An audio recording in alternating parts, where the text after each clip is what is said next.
Good morning. Welcome to the Philadelphia Assemblies and for another teaching of the Torah. We're halfway through the book of Genesis. We're at chapter 25. There's 50 chapters. We're going to start with 25. So we're real close to right in the center or the heart of the book of Genesis. So this is the seventh. This is part 7. So we've marched through pretty quick. And I know on the Sabbath I taught on the book of Acts, so we're doing fairly well with our number of chapters to help us get through it more quickly. Again, I'm sure I'm not touching on every point, and that's not what this is meant to do. But on the other hand, I'm trying to hit all the pertinent points that I can as inspired by the Ruach HaKodesh. Today, on the sacred calendar, is the 16th day of the first month of the year 5779, according to our discernment. Again, we go with the full moon being the new moon. So that's why we might be 2 weeks off from what maybe the group you're with is doing. And we do that because of our understanding from Psalms 81 verse 3. Okay? Now I know a lot of people don't agree with me. They have a lot of different interpretations of that, and that's fine. But there's no other phase of the moon mentioned in Scripture. And I've seen a lot of different things. We're saying new moon means crescent and different things like that, but that's just not the case. That's what people's opinions have that they've applied to it over the years. We know that the conjunction is the only time that a solar eclipse could happen. And we lean pretty heavily. We understand that when darkness came upon the face of the earth, that had to be a conjunction on the Passover and not a full moon. So that reverses a lot of things that other people believe. And again, not trying to argue, but go to Philadelphia Assemblies and watch New Moon according to Scripture and keeping the calendar according to Scripture. That doesn't mean you're going to agree with us, but at least you'll understand where we're coming from. But we're going to turn to the east towards Jerusalem, to where the temple was and where it's prophesied to be again. And we're going to open in prayer. Almighty Father Yahuwah, we thank you for this day, this second day of the Feast of Unleavened Bread. Father, as we come before you to attempt to make ourselves less leavened, to get sin out of our life. We know we're not saved by the law, but we know that righteousness is keeping Yahuwah, your Father, your word. We know that, okay? We see that in Psalms 119, verse 172, as many other places. We know that transgression of the law is sin. So as we try to work sin out of our life, we go through the Feast of Unleavened Bread to understand how we could be unleavened like our Messiah. We're not going to ever be without sin, but we're going to have sin less. Even like stainless steel, it still stains, but it stains less, and that's our intention, to mature and grow in the Word. And we ask that your Ruach HaKodesh that dwells within us, Father, would teach us all things as we go through this expository teaching on the book of Genesis. We ask your blessing and for that Ruach to open hearts and minds. And Father, to correct me where I'm wrong, Father. And I know there's areas that I'm not correct, Father, but I'm doing the best I can through the knowledge that's given me. Father, I ask that you would anoint each and every one. We ask it all in the Messiah, Yahushua, or Jesus' name. Amen. Okay. Long-winded a little bit, but, I think sometimes it doesn't hurt to be a little long-winded when it comes to our prayers. Okay. Genesis chapter 25, verse 1. Then again, Abraham took a wife, and he named, so then again, after we know that, Sarah has passed on now, and he's buried her now in the fields of Machpelah, okay, in the area that the children of Heth lived in. So now, Abraham says, then again, Abraham took a wife, and her name was Keturah, and she bare him Zimran, and Jokshan, and Medan, and Midian, and Ishbak, and Shua, Verse 3, and Jokshan, I'm sorry, I'll get that right, or attempt to get it right, begat Sheba, and Sheba begat Dedan. And the sons of Dedan were Asherim, and Ledushim, and Leamim. And the sons of Midian, okay, Ephah, and Epher, and Hanok, and Abadai, okay, and Eladah. And all these were the children of Keturah. So that's this new wife. These were the children of Keturah, okay? And Abraham gave all that he had unto Isaac, because that was his namesake. That was the one the promises were supposed to come through. Not supposed to, but the promises come through. But unto the sons of the concubines which Abraham had, Abraham gave gifts, and sent them away from Isaac his son. While he yet lived, lived eastward and unto the east country. That's where he sent them. And these are the days of the years of Abraham's life, which he lived 160 years, or 175 years. So again, we could see this tapering down from, what's going on after Noah, I believe. Okay, the change in the atmosphere. People are living shorter, but it's shorter all the time. Still living 175 years, more than that 120 years that's mentioned in Genesis 6. Okay, and his sons Isaac and Ishmael buried him in the cave of Machpelah, in the field of Ephron, the son of Zohar the Hittite, which is before Mamre. So, as I had spoke earlier, that's where Abraham was buried. To this day, they're not real sure. A lot of them believe it's in Iraq, okay? Because Iraq is part of that promised land that Yahuwah promised to Abraham, okay? So it's a lot bigger than what we envision as the country of Israel today. The field, then verse 10, the field which Abraham purchased of the sons of Heth, there was Abraham buried, and Sarah his wife. And it came to pass after the death of Abraham that Elohim blessed his son Isaac, and Isaac dwelt by the well of Leharao.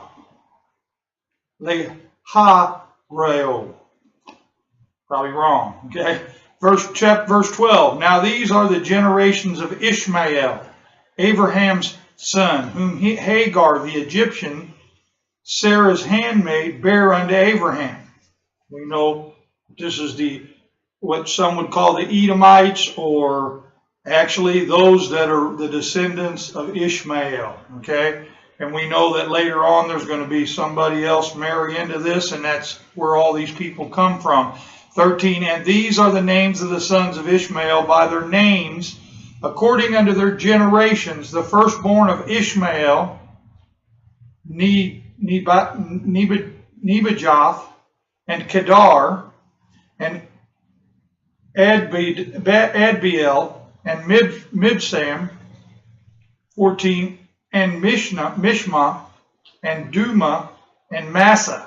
Okay, so those are the names there. 15, Hadar also, Tema, Gitar, Naphish, and Kidamah. Verse 16, these are the sons of Ishmael, and these are their names by their towns and by their camps, says castles in the King James.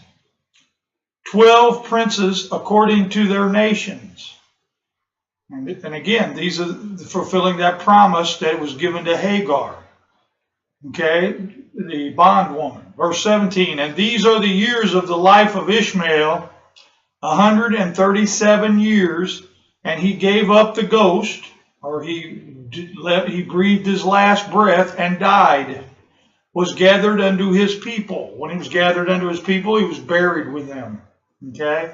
Verse 18, and they dwelt from Havilah unto Shur, that is before Egypt, as you go eastward toward Assyria.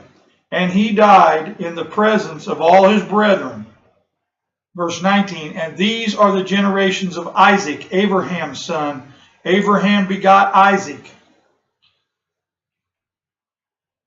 Abraham begot Isaac. Verse 20, and Isaac was 40 years old when he took Rebekah to wife, the daughter of Bethuel, and the Syrian of Padanaram, the sister to Laban, the Syrian. Okay, so it's even identifying that area. They are even more closely than what they have in just Mesopotamia and different geographical things. He's talking about the age of Syria, and I doubt whether Syria was even a nation then. It's just Moses is telling this, or Moshe telling this story, or these facts, recording these facts in a time when people knew where Syria and different things were. And Isaac entreated or prayed to Yahuwah for his wife, because she was barren, and Yahuwah was entreated of him, and Rebekah his wife conceived. So he prayed unto Yahuwah. Yahuwah answered his prayer, and Rebekah conceived.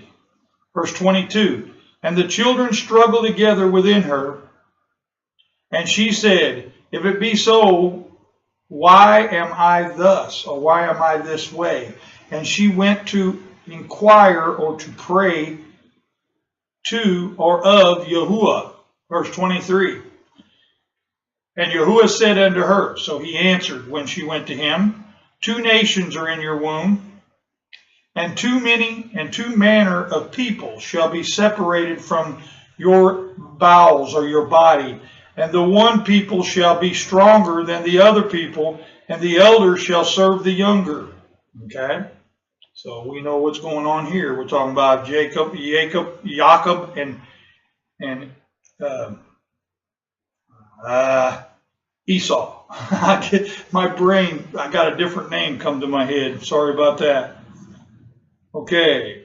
And Yahuwah said unto her, 2 nations are in your womb, and 2 manner of people shall be separated from your bowels, and the one people shall be stronger than the other people and the elder shall serve the younger. So we know that.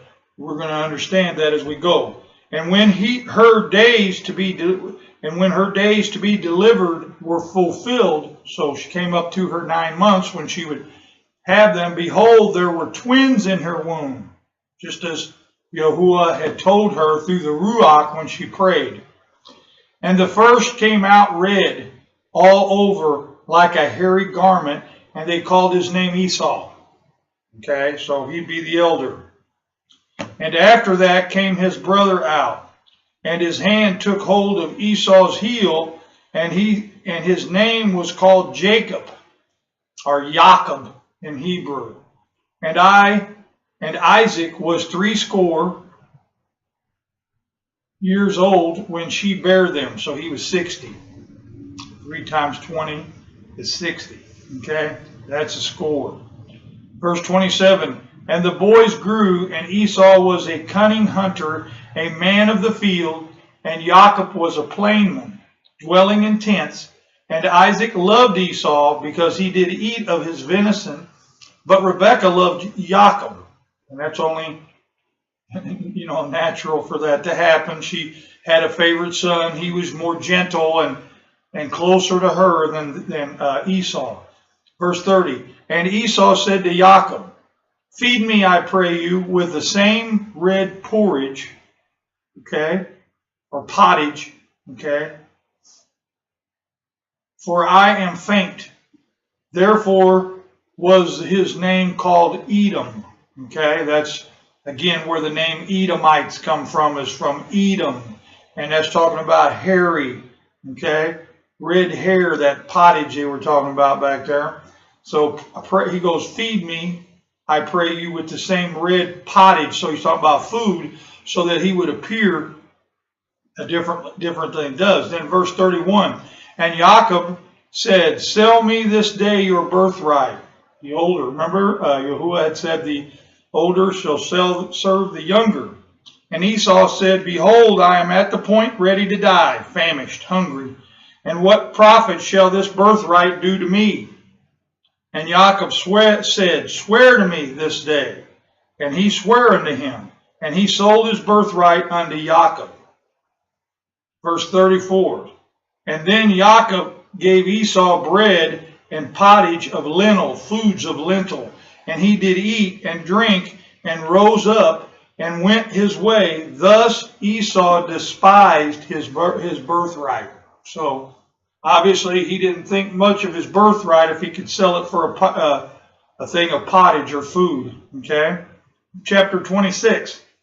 And there was a famine in the land beside the first famine that was in the days of Abraham. And Isaac went into Abimelech, king of the Philistines, into Gerar. 2, verse 2. And Yahuwah appeared unto him. Now Yahuwah again, himself, did not appear unto him. His image, which is the Ruach HaKodesh, appeared to him, the same that appeared to Moses on Mount Sinai. Okay? It's not that Yahuwah appeared, and this is not our Messiah, because this is Tetragrammatron, YHWH. And it doesn't say that our Messiah is the Tetragrammatron, YHWH, YHVH, or YHUH, anywhere in the Brit Hadashah either, okay, or the New Testament. That is talking about the Father, the Most High, the one that no one's seen his shape or heard his voice at any time. So remember that. When it's talking about that, the Ruach is the image or the spirit of Yahuwah, and he appears, and that's how the representation is of a Yahuwah, not that he was here. And Yahuwah appeared unto him and said, go not down into Egypt, dwell in the land which I shall tell you of. Sojourn or stay there temporarily in this land, and I will be with you and will bless you, for unto you and to your seed I will give all these countries, and I will perform the oath which I have swore unto Abraham your father. So there's going to be a fulfillment of this to his descendants. Verse 4, and I will make your descendants or seed to multiply as the stars of heaven, and will give unto your descendants all the countries, and in all your descendants shall all the nations of the earth be blessed. Here's that promise again. That's the seed. That's the purpose, is for us to be blessed with the Messiah. That's what comes out of all this. And that Messiah calls in other, as natural born, as well as grafted in ones. And when that happens, when he starts calling those in, that's the blessing of many nations, okay? Because Abraham obeyed my voice and kept my charge, my commandments, my statutes, and my laws, my Torah, okay, in Hebrew. And Isaac dwelt in Gerar, and the men of the place asked him of his wife. And he said, she is my sister, for he feared to say, she is my wife, lest, said he, the men of the place should kill me for Rebekah, because she was fair to look upon. Pattern forming here, isn't it? Okay.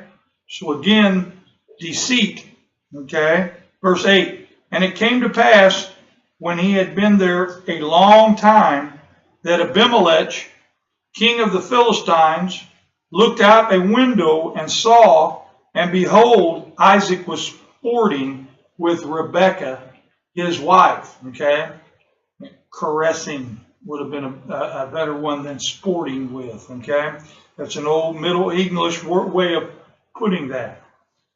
Verse 9. And Abimelech called Isaac and said, behold, of a surety, she is your wife. And how sayest you, she is my sister? And Isaac said unto him, because I said, lest I die for her. Verse 10. And Abimelech said, what is this thou hast done unto us? One of the people might lightly have lain with your wife, and you shouldst have brought guiltiness upon us. Okay? They knew adultery was wrong. Same like the Egyptians and the different ones that went through that with Abraham. In verse 11, and Abimelech charged all his people, saying, he that touches this man or his wife shall surely be put to death. 12, then Isaac sowed in that land and received in the same year 100-fold, and Yahuwah blessed him. Okay? Verse 13, and the man grew great, waxed great, Middle English, and went forward and grew until he became very great. Isaac, he was being very much blessed, physically and probably spiritually as well here, for he had possession of flocks and possession of herds and great store of servants, and the Philistines envied him. For all the wells which his father's servants had digged in the days of Abraham his father, the Philistines had stopped them and filled them with earth. So they plugged them all up because they were jealous. And Abimelech said unto Isaac, go from us, for thou art much mightier than we. 17, and Isaac departed there and pitched his tent in the valley of Gerar and dwelt there. And Isaac digged again the wells of water which they had digged in the days of Abraham his father, for the Philistines had stopped them after the death of Abraham, and he called their names after the names by which his father had called them. And Isaac's servants digged in the valley and found there a well of springing water or flowing water. Verse 20, the herdmen of Gerar did strive or quarreled with Isaac's herdsmen, saying, the water is ours. And he called the name of the well Esek, because they strove with him. So that word there means to strive. Okay, and they digged another well and strove for that also, and he called the name of it Sitnah. Okay, and then again, that's strife again. And he removed from thence and digged another well, and from that they strove not. Okay, so they didn't fight over that one. And he called the name of it Rehoboth. Okay, and he said, for now Yahuwah hath made room for us, and we shall be fruitful in the land. And he went up from there till Beersheba. Verse 24, and Yahuwah appeared unto him in the same night and said, I am Elohim, I am the Elohim of Abraham, your father. Fear not, for I am with you, and will bless you, and multiply your descendants for my servant Abraham's sake. Now he's saying that's why I'm going to do it. But again, Yahuwah himself did not show himself to him, that he did that with his image, his voice, his representative, the Ruach HaKodesh. Verse 25, and he builded an altar there and called upon the name of Yahuwah, or Yahweh, or Jehovah, and pitched his tent there. And there Isaac's servants digged a well. Then Abimelech went to him from Gerar, and Ahuzzath, one of his friends, and Phicol, the chief captain of his army. And Isaac said unto them, why come you to me, seeing you hate me, and have sent me away from you? And they said, we saw certainly that Yahuwah was with you. And we said, let there be now an oath between us, even between us and you, and let us make a covenant with you, that you will do us no hurt, as we have not touched you, and as we have done unto you nothing but good, and have sent you away in peace. You art now the blessed of Yahuwah. Now, that wasn't necessarily true. They filled up all their wells and cut them off and sent them away. He didn't do them nothing but good. That doesn't sound good to me. But that's the way they perceived it. Verse 30, and he made them a feast, and they did eat and drink. And they rose up betimes, or early in the morning, and swear one to another. And Isaac sent them away, and they departed from him in peace. And it came to pass the same day that Isaac's servants came and told him concerning the well which they had digged, and said unto him, we have found water. And he called it Sheba. Therefore the name of the city is Beersheba unto this day. Okay, and that meant an oath, and then it says a well of the sevenfold oath. That's what the name Beersheba is meaning. Verse 34, and Esau was 40 years old when he took to wife Judith, the daughter of Beri the Hittite, and Beshemath, the daughter of Elon the Hittite. Verse 35, which were a grief of mine unto Isaac and to Rebekah. Mistake. Caused division between Isaac and Rebekah. So, usually these things don't work out well, do they? When they take the multiple wives, unless Yahuwah is involved in it, and most of the time he wasn't. Chapter 27.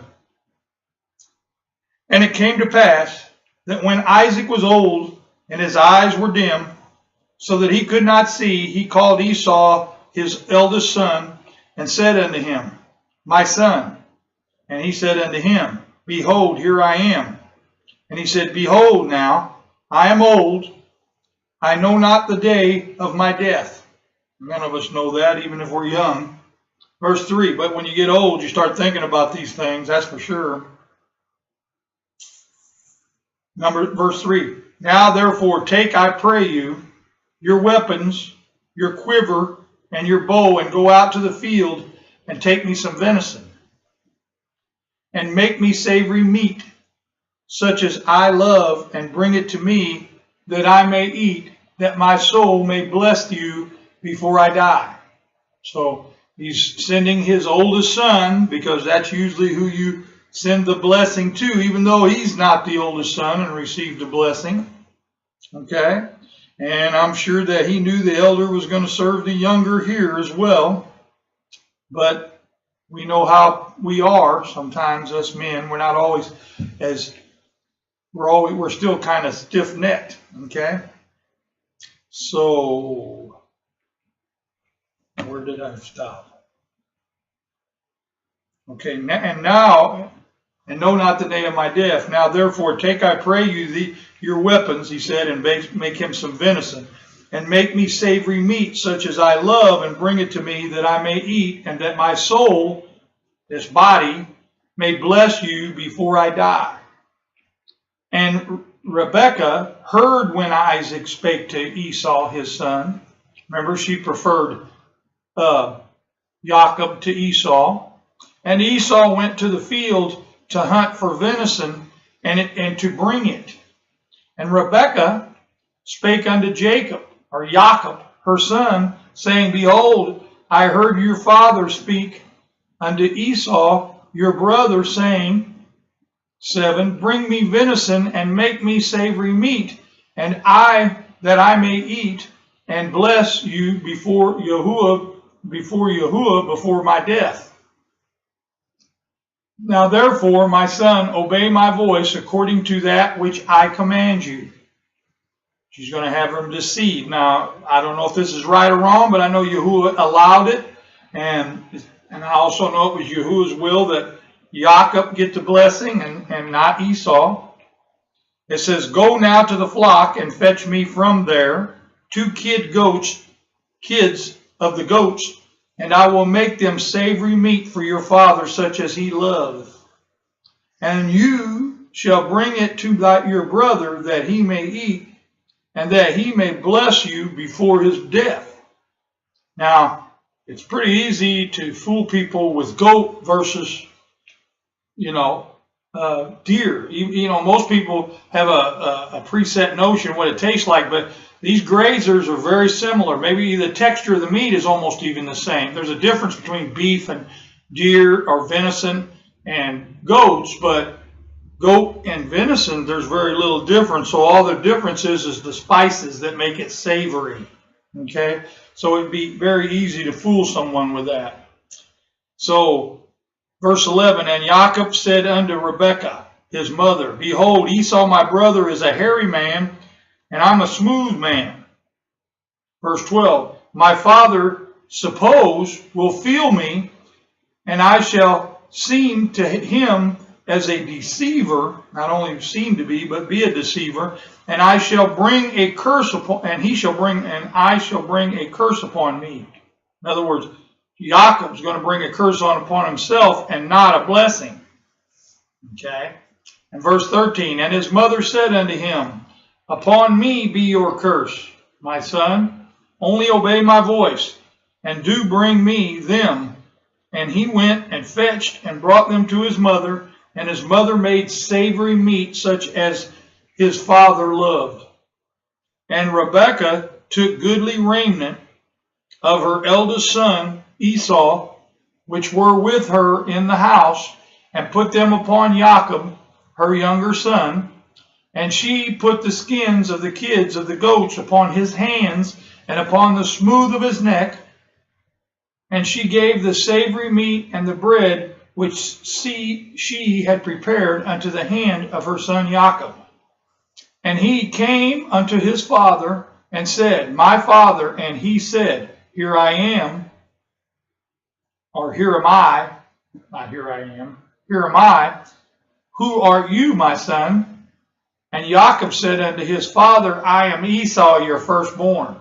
I have done according as you badest me, or told me. Arise, it should be asked me, because badest, means to ask. And also, arise, I pray you, sit and eat of my venison, that your soul may be blessed. And that's talking about his physical body. And Isaac said unto his son, how is it that you hast found it so quickly, my son? And he said, because Yahuwah your Elohim brought it to me. 21. And Isaac said unto Jacob, come near, I pray you, that I may feel you, my son, whether you be my very son Esau or not. And Jacob went near unto Isaac, his father, and he felt him, and said, the voice is Jacob's voice, but the hands are the hands of Esau. Verse 23, and he discerned him not, because his hands were hairy as his brother Esau's hands, so he blessed him. And he said, are you my very son Esau? And he said, I am. Verse 25, and he said, bring it near to me, and I will eat of my son's venison, that my body may be blessed, may bless you. And he brought it near to him, and he did eat.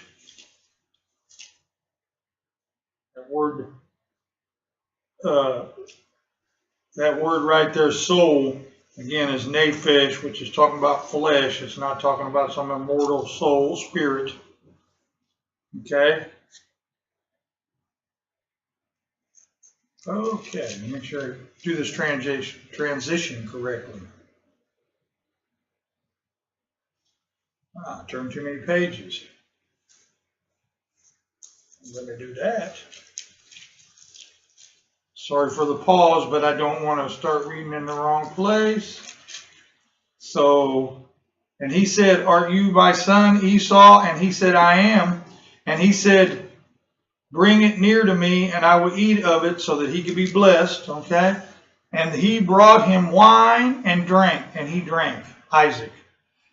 Jacob brought wine to Isaac, and he drank. And his father Isaac said unto him, come near now, and kiss me, my son.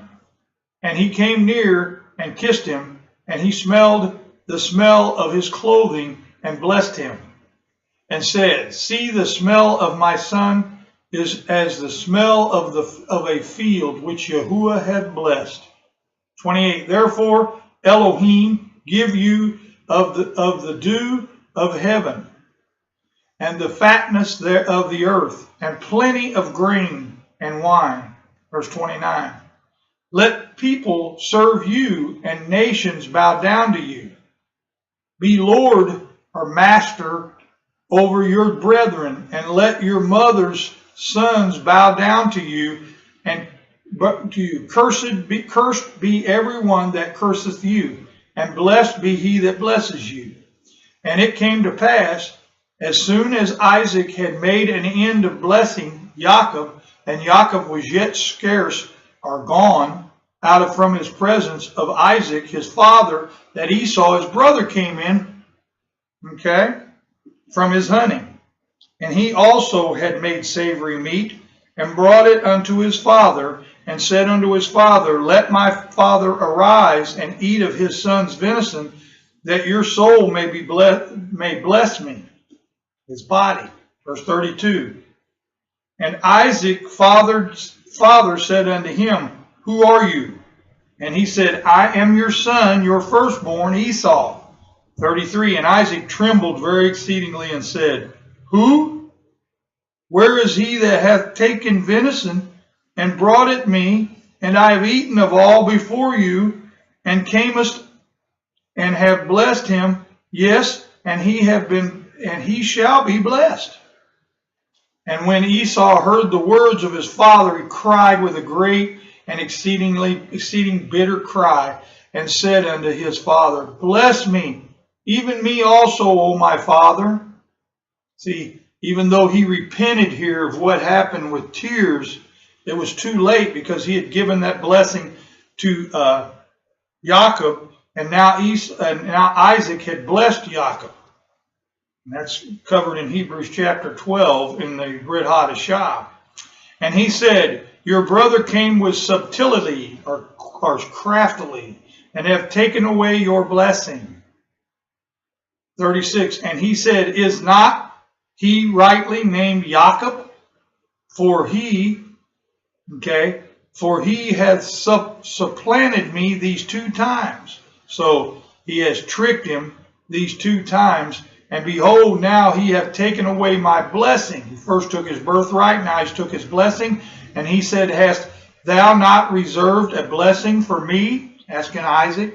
And Isaac answered and said unto him, Behold, I have made him your Lord, your master, and all his brethren have I given to him for servants, and with grain and wine I have sustained him. And what shall I do now unto you, my son? 38. And Esau said unto his father, Hast thou but one blessing, my father? Bless me, even me also, O my father. And Esau lifted up his voice and wept. And Isaac his father answered and said unto him, Behold, your dwelling shall be the fatness of the earth, and of the dew from heaven, from above. And by your sword shall you live. Now, that's the same thing that was sent to Ishmael, too. He would be a wild man. They would fight amongst each other. And this is no different from Esau. And by your sword shall you live, and shall serve your brother. And it shall come to pass, when you shall have the dominion, that you shall break his yoke from off your neck. 41. And Esau hated Jacob, because of the blessing wherewith his father blessed him. And Esau said in his heart, The days of mourning for my father are at hand. But after those days, then I will slay my brother Jacob. And these words of Esau, her elder son, were told to Rebekah, and she sent and called Jacob, her younger son, and said unto him, Behold, your brother Esau, as touching you, doth comfort himself, purpose to kill you. Now therefore, my son, obey my voice, and arise, flee unto Laban, my brother, to Haran, and tarry with him a few days, until your brother's fury turns away, until your brother's anger turn away from you, and he forget that which thou hast done to him, then I will send and brought you from there. Why should I deprive also of you both in one day? And Rebekah said to Isaac, I am weary of my life because of the daughters of Heth. If Jacob take a wife of the daughters of Heth, such as these, which are of the daughters of the land, what good shall my life do me? Chapter 28. Okay. And Isaac called Jacob and blessed him and charged him and said unto him, Thou shalt not take a wife of the daughters of Canaan. Arise to Padan Aram, to the house of Bethuel, your mother's father, and take you a wife from thence of the daughters of Laban, thy mother's brother. And Elohim Almighty, El Shaddai, or not Elohim, El Shaddai, which is El Almighty, or the Mighty One, bless you and make you fruitful and multiply you, that you mayest be a multitude of people, and give you a blessing of Abraham to you and to your seed with you, that you mayest inherit the land wherein thou art a stranger, which Elohim gave unto Abraham. Okay? And Isaac sent away Jacob, and he went into Padan Aram unto Laban, son of Bethuel, the Assyrian, or the Syrian, the brother of Rebekah, Jacob's and Esau's mother. When Esau saw that Isaac had blessed Jacob and sent him away to Padan Aram to take him a wife from there, that as he blessed him, he gave him a charge, saying, Thou shalt not take a wife of the daughters of Canaan. And that Jacob obeyed his father and his mother, and was gone to Padan Aram. And Esau, seeing that the daughters of Canaan pleased not Isaac his father, then went Esau into Ishmael. Notice what happens here. Then went Esau to Ishmael, and took unto the wives which he had Mahalath, the daughter of Ishmael, and Abraham's son, the sister of Nejoth, to be his wife. And Jacob went out from Beersheba and went toward Haran, and he lighted upon a certain place, or he arrived or remained at a certain place, and stayed there all night, because the sun was set. And he took of the stones of that place and put them for his pillow, and lay down in that place to sleep. And he dreamed, and behold, a ladder set up. One on one page and one the other. I should have knew this was talking about Jacob's ladder. I've read this many times. A ladder, and set it upon the earth, and the top of it reached all the way to the Shamayim, or heaven. And behold, the angel of Elohim descending and ascending on it. So this angel of Elohim, again, is the Ruach HaKodesh, and this is something we all have to do, and that's wrestle with him. That doesn't mean physically. This is a physical example. And behold, Yahuwah stood above it and said, this was a vision. He didn't see him with his eyes. I am Yahuwah, Elohim of Abraham your father, and the Elohim of Isaac. The land whereon thou liest, to you will I give it, and to your descendants, or seed. Verse 14. This is all in red here. It's thus saith Yahuwah, but I'm sure it's the Ruach speaking. But remember, this is a vision and a dream. And your seed shall be as the dust of the earth, and you shall spread abroad to the west, and to the east, and to the north, and to the south. And in you and your seed shall all the families of the earth be blessed. Same thing was told to Isaac. Now notice that the angel of Elohim was ascending and descending, because that's what's been going on since the beginning. Yahuwah has been up in the Shamayim, just like this, and he's been sending his Ruach back and forth, if you can understand the vision.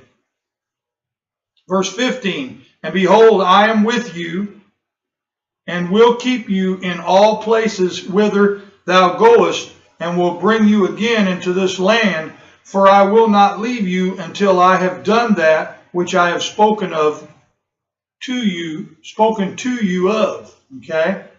So, perfect in this vision, it's a dream, came to him in a dream. He saw the angel of Yahuwah, or of Elohim, the Ruach HaKodesh, going up and down, taking messages from Yahuwah to the people.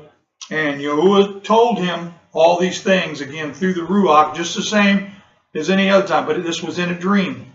Verse 16, and Yaakov awaked out of his sleep, and he said, surely Yahuwah is in this place, and I knew it not.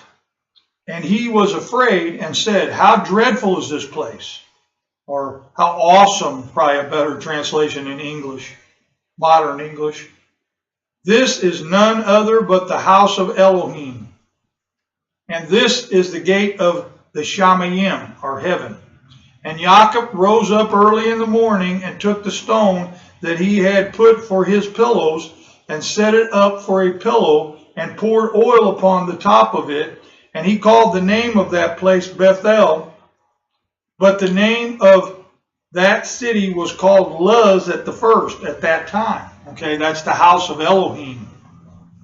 And Yaakov vowed a vow, saying, if Elohim will be with me, and I will keep me in this way that I go, and I will give me bread to, I will go, and he will give, I'm adding he there, me bread to eat and raiment to put on. So he's going to trust Elohim, the God of his father, the Elohim of Abraham, the Elohim of Isaac. He now is calling him his God, okay? Or El, mighty one. So that I come again to my father's house in peace, then shall Yahuwah be my Elohim, when he sees the evidence of that. And this stone, which I have set for a pillar, or a pillar, shall be Elohim's house, or the house of Elohim, in the actual translation. And of all that you shall give me, I will surely give the 10th to you. Okay? Chapter 29. Then Yaakov went on his journey and came into the land of the people of the east. And he looked, and behold, a well in the field, and lo, there were 3 flocks of sheep lying by it. For out of that well they watered the flocks, and a great stone was upon the well's mouth. Okay? And there were all the flocks gathered, and they rolled the stone from the well's mouth, and watered the sheep, and put the stone upon the well's mouth in his place. And Jacob said unto them, my brethren, where be you, or where are you?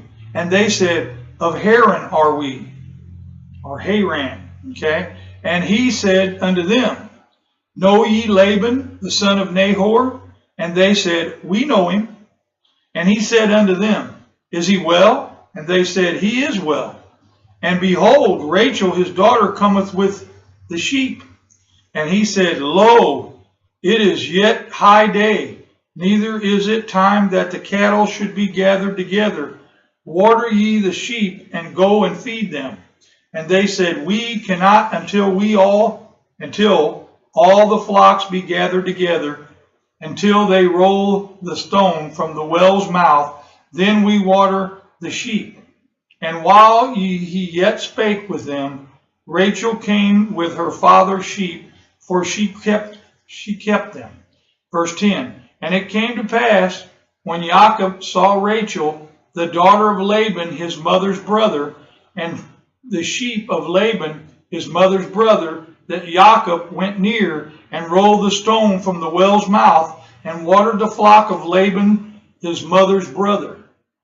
And Jacob kissed Rachel and lifted up his voice and wept. And Jacob told Rachel that he was her father's brother and that he was Rebekah's son, and she ran and told her father. And it came to pass, when Laban heard the tidings of Jacob his sister's son, that he ran to meet him and embraced him and kissed him and brought him to his house. And he told Laban all these things. And Laban said to him, Surely thou art my bone and my flesh. And he abode with him the space of a month. And Laban said unto Jacob, Because you art my brother, shouldest thou therefore serve me for nothing? Tell me, what shall your wages be? And Laban had 2 daughters. The name of the elder was Leah, and the name of the younger was Rachel. Verse 17. And Leah was tender-eyed. Okay. And Leah was, what was it? Leah, the name of the young, and Leah, verse 17, was tender-eyed, but Rachel was beautiful and well-favored. Verse 18. And Jacob loved Rachel and said, I will serve you 7 years for Rachel, your younger daughter. And Laban said, It is better that I give her to you than that I should give her to another man. Abide with me. And Jacob served 7 years for Rachel, and they seemed unto him but a few days, for the love he had to her. And Jacob said unto Laban, Give me my wife for me, for my days are fulfilled, that I may go into her. Okay, or he may know her. Verse 22. And Laban gathered together all the men of the place and made a feast. And it came to pass in the evening that he took Leah, his daughter, instead of Rachel. Okay? Instead of the Rachel that he had promised, he took Laban. Laban took his daughter, his elder daughter, Leah, his daughter, and brought her to him. And he went in to her, thinking that it was Rachel. Okay? 24. And Laban gave unto his daughter Leah Zilpah, his maid, for a handmaid. Verse 25. And it came to pass that in the morning, behold, it was Leah, and he said to Laban, What is this thou hast done unto me? Did I not serve with you for Rachel? Wherefore then hast thou beguiled me, or deceived, or tricked me? 26. And Laban said, It must not be so done in our country to give the younger before the firstborn. Well, you should have told him that originally. Verse 27. Fulfill her week, or work 7 more years, because that's the week he's speaking about. Weeks of years, are counted in the same way for a Sabbath of rest of the land, okay? And also for Jubilee years, it's done that way too. So fulfill her week. We will give you this also for the service which you shall serve with me yet 7 other years. And Jacob did so, and fulfilled her week. And he gave him Rachel, his daughter, to wife also. And Laban gave to Rachel his daughter Bilhah, his handmaid, to be her maid. And he went in also unto Rachel, and he loved also Rachel more than Leah, and served with him yet 7 other years. And when Yahuwah saw that Leah was hated, he opened her womb. But Rachel was barren. He wanted Leah to receive the same respect as Rachel. And Leah conceived and bare a son, and she called his name Reuben. For she said, Surely Yahuwah hath looked upon my affliction now, therefore my husband will love me. And she conceived again and bare a son, and said, Behold, because Yahuwah hath heard that I was hated, which is true, he hath therefore given me this son also. And she called his name Simeon. And she conceived again and bare a son, and said, Now this time will my husband be joined unto me, because I have borne him 3 sons. Therefore was his name called Levi. We all know Levi is the lineage of Moses, Moshe, and Aaron, okay, that which would later be the priesthood, but at this time Levi, okay, was born. 35, and she conceived again and bare a son, and she said, now will I praise Yahuwah. Therefore she called his name Judah or Yehuda and left bearing, okay, stopped bearing from that point. Now we know Judah is the one the seed comes from, okay. A lot more come also from Rachel, and there's a lot more going on in this scenario than we can even talk about now, but we will be talking about as we move up to Joseph and all the things that happened with Joseph. So that was all done to start the movement towards bringing in other nations as well. So now we're going to stop right there. We finished chapter 29. We'll start back next time on chapter 30. So may Yahuwah add his blessing to the reading of the word, and may you all be blessed until we meet again.